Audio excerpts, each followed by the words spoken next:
কারণ দুনিয়াতে তুই সূর্যের গরম সহ্য করতে পারো না।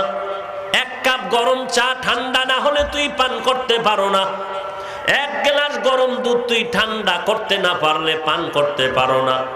জাহান্নামের গরম তো হাজার হাজার হাজার গুণ বেশি।